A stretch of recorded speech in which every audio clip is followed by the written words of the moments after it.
कटा, ठीक है।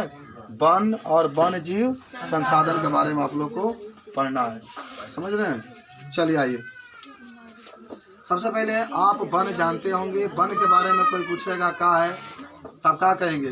वन वह होता है जिसमें अनेक प्रकार के पेड़ पौधे उपस्थित होते हैं, विभिन्न प्रकार के जीव जंतु उपस्थित होते हैं, उसी को हम लोग क्या कहते हैं? वन कहते हैं। अब आइए सुनो ध्यान से, ये दूसरा हेडिंग आपका दिया है, भारत में वनस्पति जात।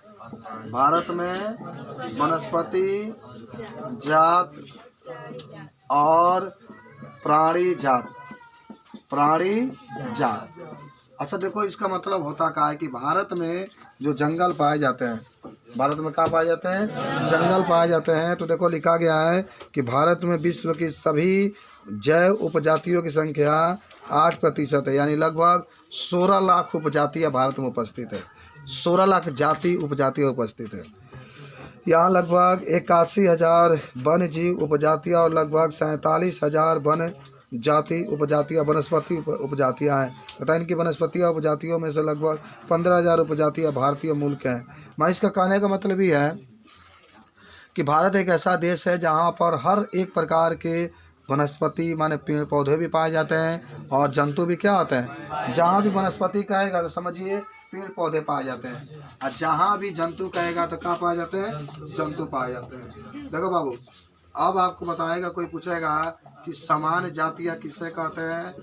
समान जातियाँ किसे कहते हैं? इसका उदाहरण सहित वर्णन कीजिए। तो बता सकते हैं सब लोग कि ऐसी जातियाँ जिनकी अभी माने संख्या जीवित है, समझ रहे ना, माने ऐसे जातियाँ जो जीवित है, जो भविष्य में जीवित रह सकती है, उसे हम लोग क्या कहते हैं? समान जातियाँ कहते हैं। जैसे आप पशु लिख सकते हैं, कामा के क्या लिख सकते हैं? पशु लिख सकते हैं, साल लिख सकते हैं आप, चीड़ लिख सकते हैं आप, उसी को हम लोग क्या कहते हैं? समान जातियाँ कहते हैं। संकटग्रस्त जातियाँ, संकटग्रस्त जातियाँ तो आप कह सकते हैं कि लुप्त होने के खतरा अर्थात उनके रहने की परिस्थितियों में यदि सुधार नहीं किया गया तो आने वाले समय में वो कहाँ जाएंगे?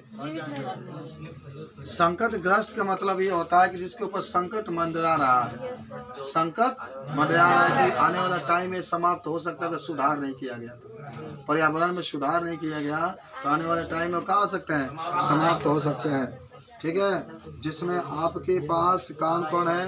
काला हिरन है, काला हिरन है, ठीक है। और उसके बाद से आपके क्या है? मगरमच्छ है, मगरमच्छ है, और आपके क्या है? गेंडा है। समझ रहे हो बात को? तो संकटग्रस्त जातियां में ये सम्मिलित हो जाएंगी आपकी, जो इस समय उपस्थित है। लेकिन अगर क्या बोलो, आज ले बना लीजिए, क्या करना है। तो अगर इसको सुधार नहीं किया गया तो आने वाले टाइम में क्या हो जाएंगे? समाप्त हो सकती है। उसके बाद से एक आपका होता है सुमेघ जातियाँ। कौन जातियाँ? सुमेघ जातियाँ।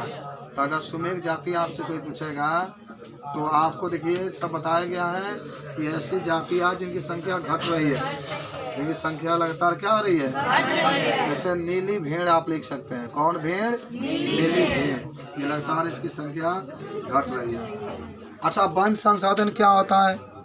वन संसाधन का मतलब होता है कि वनों से जो हमें प्राप्त होता है उसी को वन संसाधन कहते हैं। आपसे प्रश्न पूछा जा सकता है कि वनों से हमें क्या क्या लाभ होता है? तो बहुत सारा लाभ होता है। वन से हमें लकड़ी प्राप्त होता है, वनों से हमें फूल भी प्राप्त होते हैं, वनों से हमें फल भी प्राप्त होते हैं, वनों से हमें ऑक्सीजन भी प्राप्त होता है। अब वन जो होते हैं वर्षा कराने का भी कार्य करते हैं, वन जो होते हैं मिट्टी के कटाव को भी रोकने का प्रयास करते हैं, और वन से अनेक जड़ी बूटियाँ भी प्राप्त होती है, अनेक औषधियाँ भी प्राप्त होती है।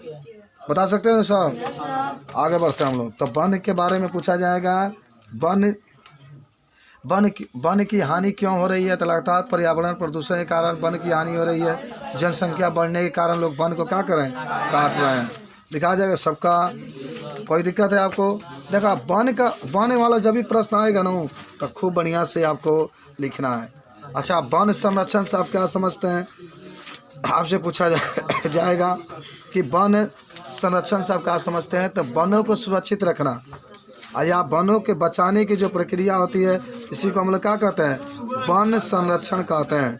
याद करो सब लोग, वनों को बचाना, वनों को सुरक्षित रखना, इसी को हम लोग कहते हैं वन, क्या कहते हैं, वन संरक्षण कहते हैं। समझ रहे बात को। तो वन संरक्षण के बारे में भी आपसे कोई पूछेगा तो सिंपल सी बात है, इस तरीके की बातें आप क्या कर सकते हैं, बता सकते हैं। और कुछ पढ़ा दें आपको?